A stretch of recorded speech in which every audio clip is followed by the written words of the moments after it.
ইব্রাহিম আলাইহিস সালামের দোয়া কবুল করে যখন আয়াত নাজিল করলেন, তখন আল্লাহ রাব্বুল আলামিন বলেছেন, লাকাদ মান্নাল্লাহু আলাল মুমিনিনা ইয বাআসা ফীহিম রাসূলাম মিন আনফুসিহিম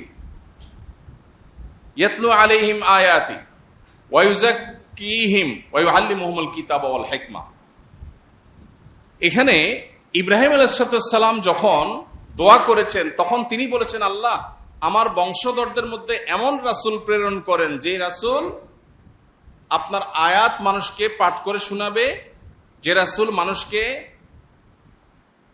আল্লাহর কালাম এবং হিকমত শিক্ষা দিবে, এবং যে রাসূল মানুষকে পরিশুদ্ধ করবে। এই যে মানুষ খারাপ পথে চলে যায় তাদেরকে সঠিক পথে ফিরে আনবে, আত্মশুদ্ধির কাজ করবে, সংশোধনের কাজ করবে।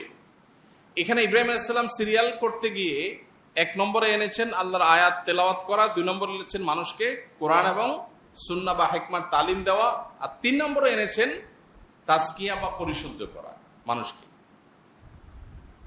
আল্লাহ তাআলা যখন ইব্রাহিম আলাইহিস সালামের দোয়া কবুল করে আয়াত নাজিল করেছেন, তখন আল্লাহ বলেছেন যে ঈমানদারদের প্রতি আল্লাহ তাআলা অনুগ্রহ করেছেন, এবং অনুগ্রহ করে আল্লাহ তাআলা ইব্রাহিম আলাইহিস সালামের দোয়া কবুল করে একজন রাসূল প্রেরণ ঠিকই করেছেন। তিনি হলেন মুহাম্মদ সাল্লাল্লাহু আলাইহি ওয়াসাল্লাম। এবং তার ডিউটি কি? ইব্রাহিম আলাইহিস সালাম যে 3টা বলেছেন, আল্লাহ সেই 3টাই বলেছেন, অর্থাৎ ইব্রাহিম আলাইহিস সালাম সঠিক অ্যাড্রেস করেছেন। নবীর ডিউটি 3টা। এই 3টা ডিউটির মধ্যে সিরিয়াল ইব্রাহিম আলাইহিস সালাম তাজকিয়াকে 3 নম্বরে রেখেছেন। আল্লাহ কোরআনে যখন সেটা উল্লেখ করতে গেছেন, তখন সিরিয়ালে তাজকিয়াকে 2 নম্বরে উঠে এনেছেন। আল্লাহ বলেছেন, আয়াতটা কি? লাকাদ মান্নাল্লাহু আলাল মুমিনিনা ইয বাআসা ফীহিম রাসূলাম মিন আনফুসিহিম। এর পরের অংশ কি? ওয়া ইউযাক্কিহিম। আল্লাহ তাআলা ইব্রাহিম আলাইহিস সালামের দোয়া কবুল করে ঈমানদারদের প্রতি অনুগ্রহ করেছেন, তাদের মধ্য থেকে একজনকে রাসূল হিসেবে প্রেরণ করেছেন, তিনি মুহাম্মদ সাল্লাল্লাহু আলাইহি ওয়াসাল্লাম। তার ডিউটি কি? মানুষকে কোরআন এবং সুন্নাহর আল্লাহর যে ওয়াহী সেটা পাঠ করে শোনানো, যে আল্লাহ এটা বলেছেন, এটা নিষেধ করেছেন। আর দ্বিতীয় ডিউটি হলো ওয়া ইউযাক্কিহিম, মানুষকে পরিশুদ্ধ করবে, মানুষের সংশোধনকে নিশ্চিত করবে। এটা নবী করিম সাল্লাল্লাহু আলাইহি ওয়াসাল্লামের দ্বিতীয় ডিউটি। 3 নম্বরে বলেছেন কিতাব এবং সুন্নাহ, কিতাব এবং হিকমার তালিম দিবে। তাহলে এখান থেকে বোঝা যায় এই যে অ্যাপ্রোচ, ইব্রাহিম আলাইহিস সালাম নবীদের 3টা ডিউটি, নবী সাল্লাল্লাহু আলাইহি ওয়াসাল্লাম 3টা ডিউটি বলেছেন, আল্লাহ 3টা বলেছেন। ইব্রাহিম আলাইহিস সালামের সিরিয়ালে আত্মশুদ্ধিটা 3 নম্বরে ছিল।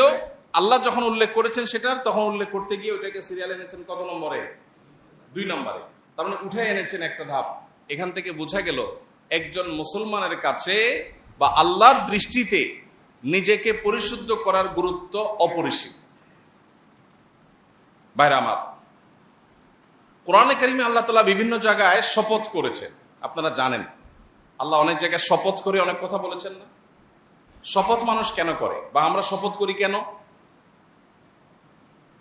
অবিশ্বাস্য কথাকে বিশ্বাসযোগ্য করবার জন্য, তাই না? যে আমি এমন একটা কথা বলছি আপনার বিশ্বাস করতে